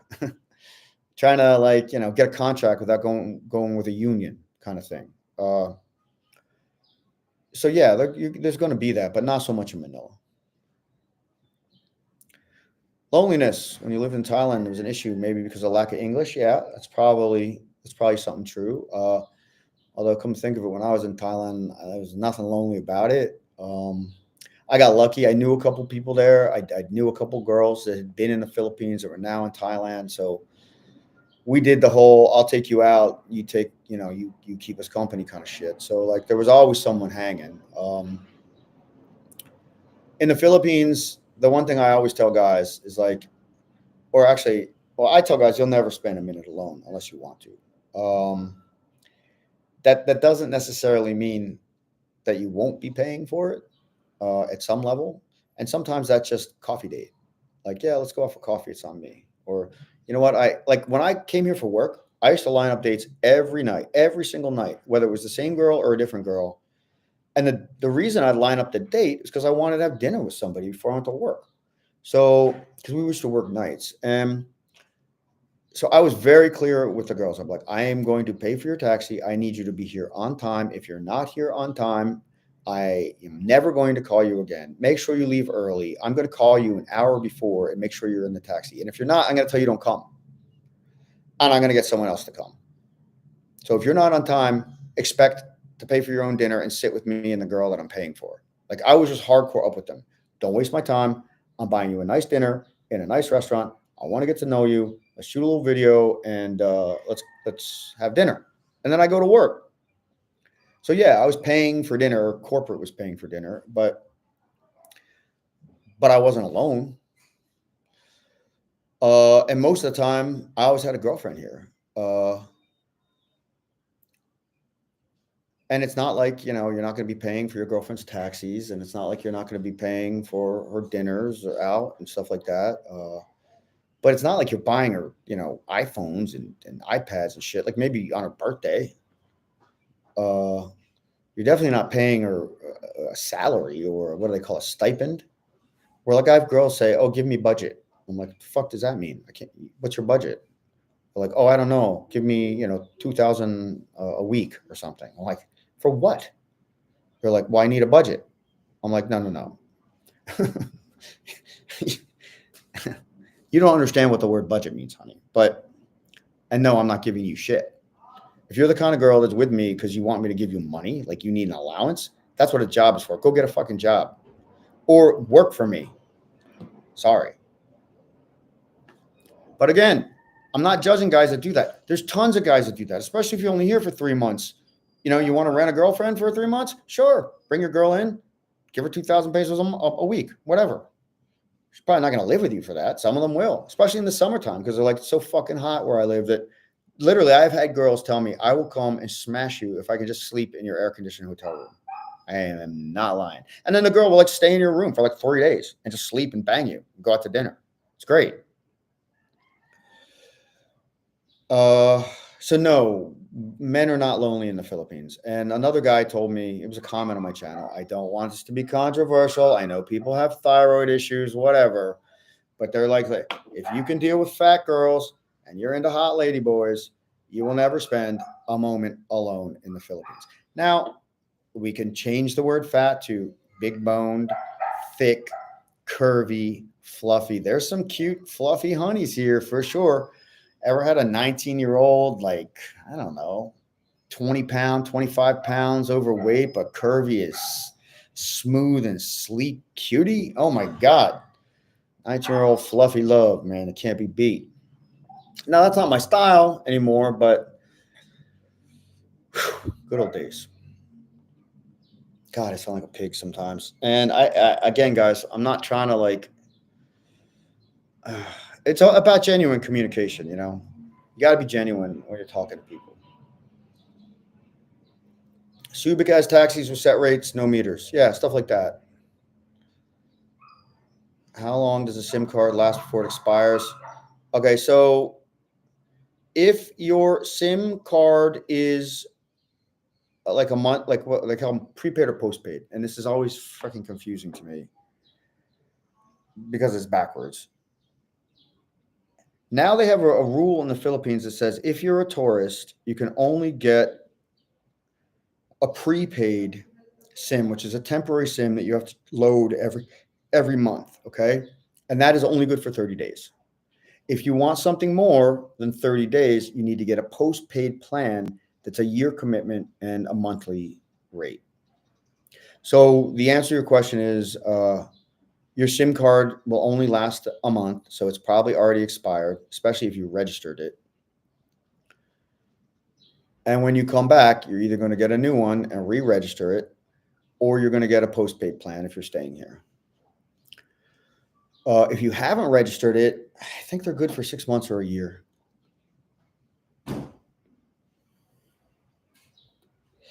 If you put a load on it, will it stay active? No. No, it's going to expire in a year. Unless if it's registered to you, it's going to expire in 30 days. I'm sorry. it's a 30-day limit on foreigner cell phone SIMs. Now, if it's registered to your girl or a Filipino, then it will stay good as long as you load it. But you're going to have to not only load it, but use it. I hope that answers the question.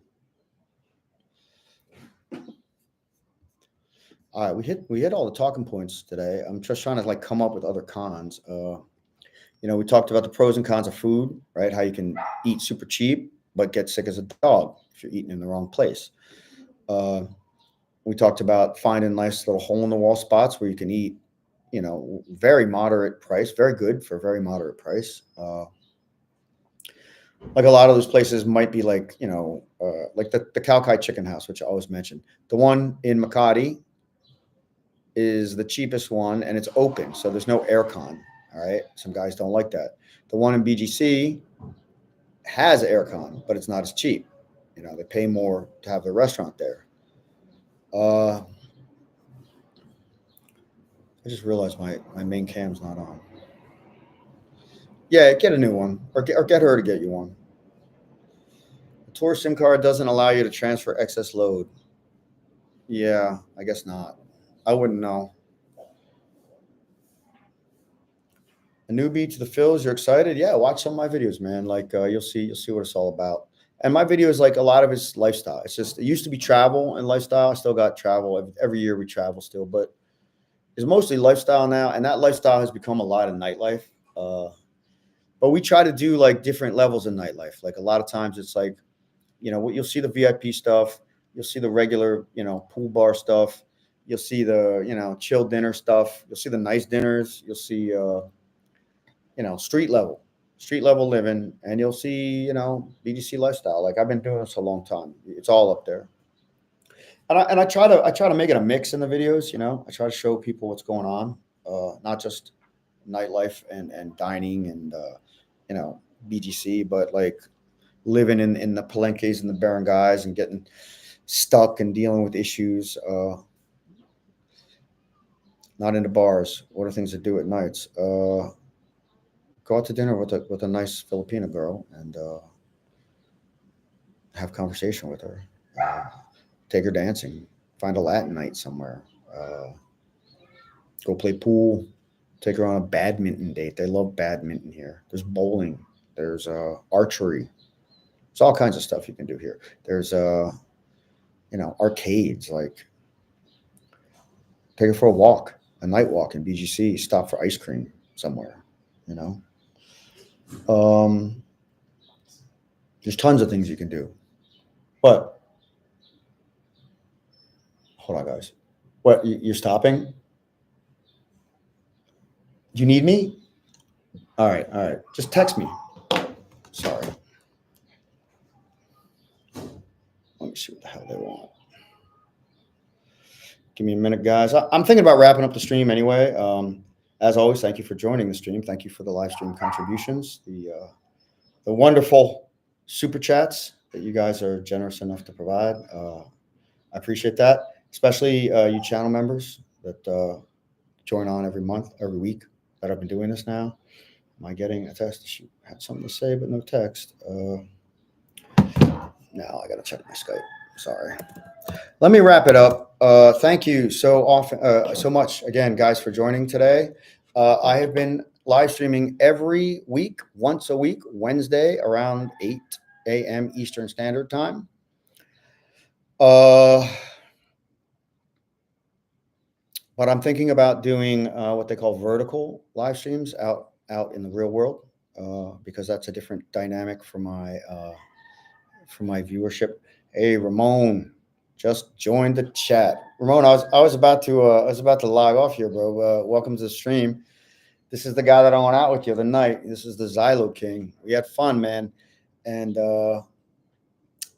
yeah, like he rolled in solo, and I think we rolled out with 3 girls. Like he said, I know Xylo is a target-rich environment, but they are difficult armored targets. Not for him. he rolled out with 2 girls. We got their IGs, everything. The one girl went to the club with us after we went from fucking Xylo to Royal. I had a boy with a tail at Royal. That was crazy. And now you said you're in Gensan. Dude, what the hell are you doing in Gensan? I can only imagine it's for girls. Hold on. I know. I said I was going to end the stream and I didn't. And now she's calling me here. Hold on. I got to check something.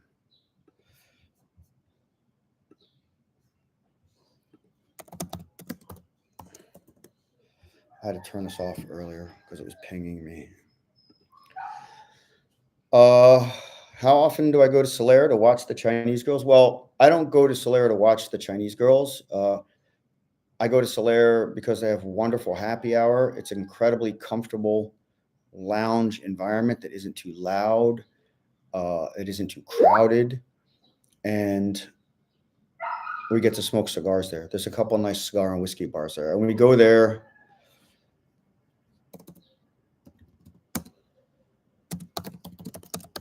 for those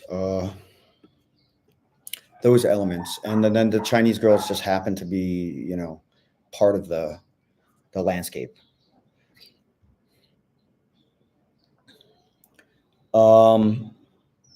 Yeah, it's just it's a very interesting dynamic because you don't see that in anywhere in Manila except casinos, really, and not even KTV. Like it's not like you can't find girls like that in the JTVs and stuff, but for the most part, those are really high end.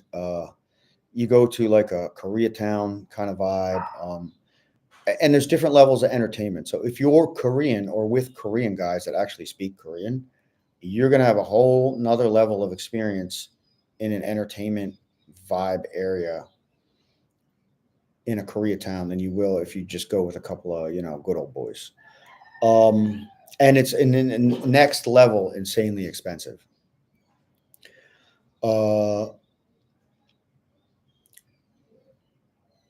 I guess it's like that at the casinos too. Like if you're going and you're rolling with like Chinese businessmen that all speak Chinese and are, you know, doing the big heavy duty VIPs like champagne bathtubs, like literally bathtub comes over the table filled with ice and champagne.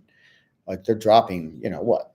They're dropping 500,000 pesos a night on their table and their girls. It's crazy. It's crazy what they do and what they spend.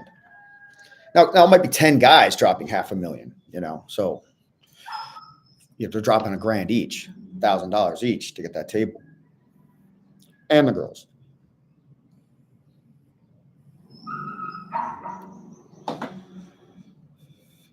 Ramon, I know you're here for another couple of days, man. So if you're back in Manila, hit me up. All right. I have like nothing lined up to the weekend, which is good because I am dead after last weekend. I need a couple of days of like water fast and chill. And I feel like I'm running out of steam here. So I'm gonna wrap it up. Because they're texting me here now. It's going on 2 hours. 2 hours is a nice long time for a stream. Next stream, I'm gonna try to do vertical stream. Let's see how that goes. Thank you so much for joining today. Thank you for being a channel member. Thank you for considering channel membership or subscribing, as well as driving the conversation today and the super chats. What they call, I guess they call them super chats. I don't know. The contributions to the channel, much appreciated. Channel members, if you have any questions, hit me up. Links are in the video description. 10-4, me too. Yeah, you were off the rails. I mean, not in a bad way. Just your train was flying. You had a good time. We all had a good time. But I like the way you managed to keep it high energy and just plugging away, man. Super high energy. This man just was. We talked about confidence and assertiveness without being adversarial or aggressive. So like, you know, we do this thing with the eye contact and how we approach women in public spaces. And it leaves no doubt in the woman's mind that we're not some like little soy boy that she's going to be playing like pussy like eyes with in the corner for 30 minutes. I catch your eye, girl. I'm right over. I'm like, hey, how you doing? Uh, 1964 drone shots are awesome. Oh, thank you, man. I love flying drones. I love doing drone shots. I love editing with drone shots. I wish I could fly it more. There's a lot of zoning and issues here. Like, I wish I could just take it to BGC and get a couple peripheral drone shots to help me tell the story that I'm trying to tell. But like the cops will bounce you in a second for that. They're like, do you have a permit, sir? And then you go to get the permit. And then they're like, sorry, sir, we don't give a permit. I'm like, well, they told me to come get a permit. Well, sorry, sir, you need a commercial license application to get a permit. I'm like, how do you get one of those? They're like, are you a Filipino citizen? No. Do you have a, K-9 work visa? It's like, yes, but it's not rated for, this kind of zone. They're like, sorry, sir, you can't get a license. So you got to end up just pirating, flying off a balcony or something. And then the thing that you as a YouTube content creator or whatever the hell they call dudes that make YouTube videos, I mean, unless you're a drone enthusiast, and unless you're flying one of those like virtual reality headset, like this is next level drone shit, people rarely care about your drone video. Like you might put up this amazing vlog. I'm like, oh, I was on the beach. It was amazing. We flew the drone by the waterfall. Wow, my video is going to be awesome. And it is. It's a beautiful video, and nobody watches it because nobody cares about your drone shots.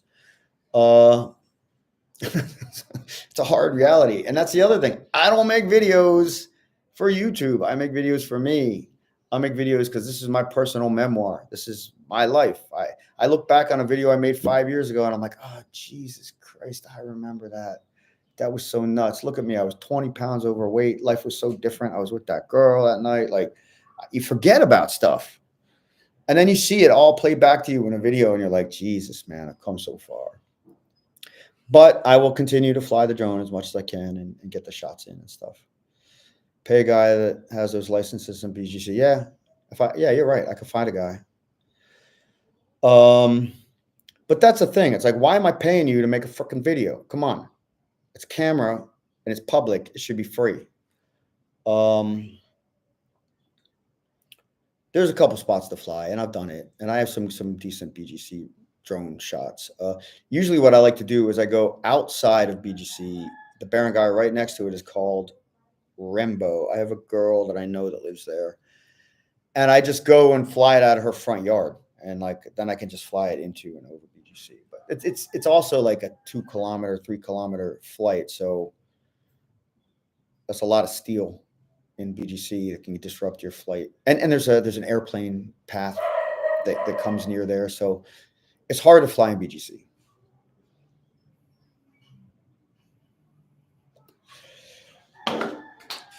All right, guys, it's 11 in the morning here. I got to get some sunshine. I got to get to the bank. I got to do some shopping. And I got a boatload of video to edit. Thank you for joining the stream. I think I'm going to call quits. Ramon, hit me up when you're back. Guys, till next week.